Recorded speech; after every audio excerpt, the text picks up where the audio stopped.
Isley, and on today's episode of the Spirit Light Show, I'm going to be reviewing the DSLR Mini Jib. The exact name of this jib varies from place to place where you can buy it. The one I purchased it from, and for this video and all future videos where I talk about any gear or reviews or anything like that, I'm going to put links in the bottoms for Amazon. Also, if you click on it, I can get a small bit of the money. It helps me out and helps me continue to do this kind of thing. But the one I bought is called the ePhotonic Portable DSLR Mini Jib. Some specs on it is a 4-foot jib, which might not sound like quite a bit, but it actually is a fair amount.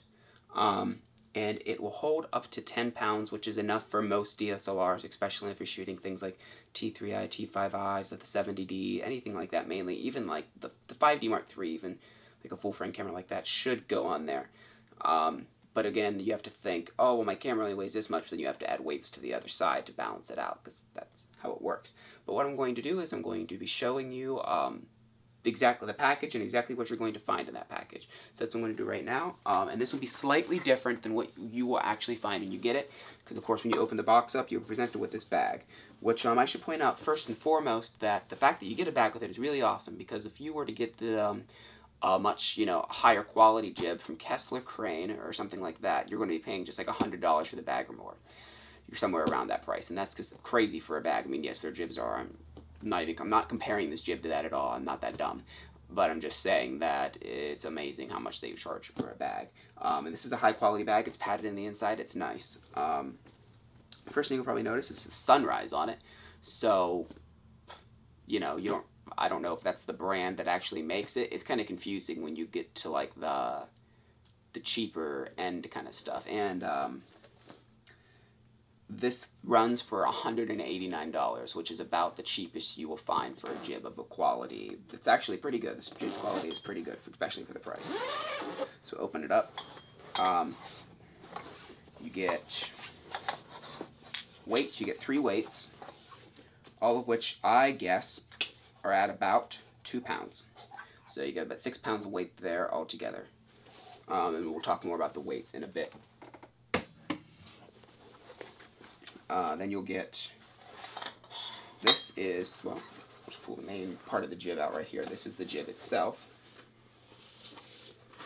This is fully collapsed. This part extends. It'll extend to 4 feet from here. From here, it'll extend to 4 feet from here out. And again, it doesn't fit that well in the bag because I have an extra slip plate mounted on, which we'll, again, talk about later. That's that. And then this is the piece that holds the weights. The weights just simply screw onto this, and this part goes inside of the jib, and you can adjust that. And then this doesn't really make too much sense, because this is for mounting a ball mount in the front. In it, there's 2 screw holes, and it would sit on the front of the jib like that. You screw it in, and then you could put like a tripod mount in there, so that way you could use the handles to also have full rotational movement in the jib, which is a really nice feature. However, I just can't imagine, this thing only is a 10-pound weight limit. So you put this tripod mount in there, then your camera on top of that tripod mount, then all the weights on the end. I mean, a ball mount, it's hard to find a good one at all that's not at least a couple of pounds. So I wouldn't trust it. I wouldn't use it. Just, yeah, you're going to probably have to go to a higher end jib if you really want that full rotational movement plus the movement that the jib has. And the last thing is just the shoulder strap. I haven't attached mine yet, but you get a shoulder strap, which is nice. It makes it more portable. Well, that's all of the components that come in the bag, and that's what you'll be getting when you open the box. So now we'll get to actually showing you it fully extended, and we'll go more in detail. Here's the jib fully extended and set up. Well, you might be able to extend it a little bit more, but I probably wouldn't feel safe doing it any more than this, because, I mean, this is a good jib, but it gets a little wobbly if you extend it much more than that. So it's also a good idea maybe to see exactly how far you feel trusting extending it, and then making like a little mark on the bands there so you know exactly where you should stop at. Let's start with talking about a couple things that I added on. First thing you definitely want to do, it is the biggest fault with this jib, is the screw to actually set the release plate up, or to set your camera, and you can use it without a release plate, but it's a screw that's up inside of here. So every time you want to do it, you would have, every time you want to do it, you would have to get up there and screw it in, and it is a pain in the ass because of this. It's hard to actually get tight with your fingers, and obviously you want it tight. So you need a screwdriver, and it's a pain in the ass to do that. So do it one time, get a nice quick release plate. The one I have is a Godos. I think that's how you pronounce it. You can find them on Amazon. I'll put a link down in the description below as everything else. MH261. Really great thing about this is it has two levelers, you know, one from side to side, one from back to front. So that is definitely something you should invest in. It's also a really good metal release plate, not too heavy, but heavy duty enough to you should feel safe about it. The other thing is, you should get another weight. They give you 3 weights actually with it. Right now I only have 2 of the weights on because there's no camera on it because it's recording right now. But so this will be the 3rd weight that they give you, but it's still not enough depending on your rig. Like my camera that I put on there has that battery pack added on, a fairly heavy lens, which is the Sigma 17-50, and with that this whole side goes down. So you can get this. I got this from Walmart, old gym brand. It was like $3. 2.5 pounds, and then it pretty much perfectly balances that. So if you're shooting on a camera, it's about equaling out to the weight of like a T5i, T3i, or something like that. That's going to hold it, and it should balance it correctly, but that's fully extended. The shorter you make it, the less weight you need in the back. But I assume most people are probably going to be using it to its full extent. The other thing is the tripod I'm shooting on, which I will be doing a separate review on this, talking more about it.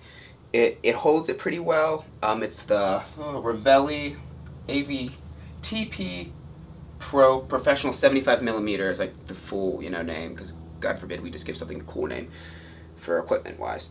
But if I have it, I don't know if you can see it, but I have it put sideways because this tripod in particular does not lock 100%, so it tends to tilt back and forward a lot more if you have it going back and forth like you would with your camera pointing straight. So I put it on sideways, and it helps a lot. You're not going to get your tripod moving accidentally when you move the jib like this. However, it does, you might want to, if you have extra money, you might want to invest in like a slightly better tripod if you plan on doing this, because it tends to throw the ball head tight. Even if you get it as tight as you can, it can still throw it out of whack sometime, and even when you're rotating, sometimes this will go down. So it'd be nice to be able to lock each direction completely and only leave panning unlocked. For the most part, this is a really good jib. The tubes, they are hollow, so I mean it's not going to be the sturdiest thing in the world, but you really are not going to be able to beat this price. Basically, the way it all sets up is this piece actually completely comes out. I'm going to hold it here because I don't want it to just fly against the ground. And this is what you attach the weights to, so you can adjust.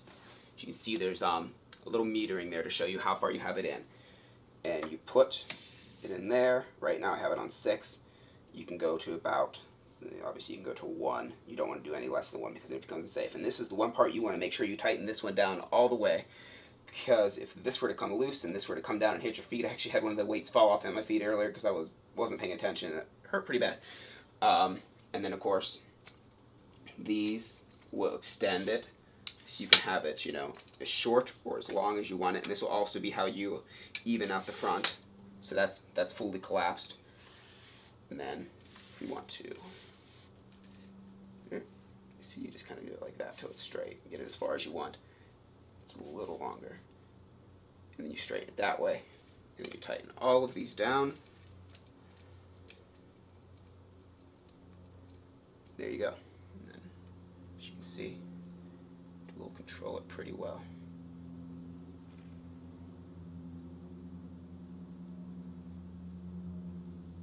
It runs pretty smooth. And there's also the other things to control is these control your drag, which you know, which will let you go faster or slower depending on how you how tight you have these. It also helps when you have the more weight on them. It'll let it come to a stop. It'll make it come to a stop much quicker, and it'll hold it much better if there's a lot of weight held in the thing. Right now it's not going to matter too much because there's not much weight on it. But that's basically the jib. Like I said, it's really, and it breaks down real compact. So that's it. And now that we've talked about that, and I've shown you like all the different components and that, now we're going to go through some test footage. 3 of the test shots we did we're out in the woods. Now, we did not have the appropriate amount of weights. I did not have that extra weight that I talked about that I bought from Walmart for like $3. I didn't have that at the time.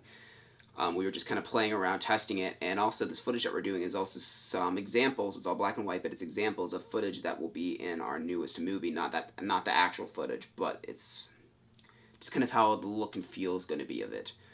That's another reason we did these test shots. But again, I didn't have enough weight, so they're kind of shaky and they're not perfect, you know. But now that we have the extra weight, so much smoother. And the last shot you'll see is actually just this little section over here, something that I threw together real quick. But it's a much smoother movement and nothing amazing. It's just over here, but you can watch the test footage and see for yourself.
All right, well, now that they're all said and done, I hope that helped you out.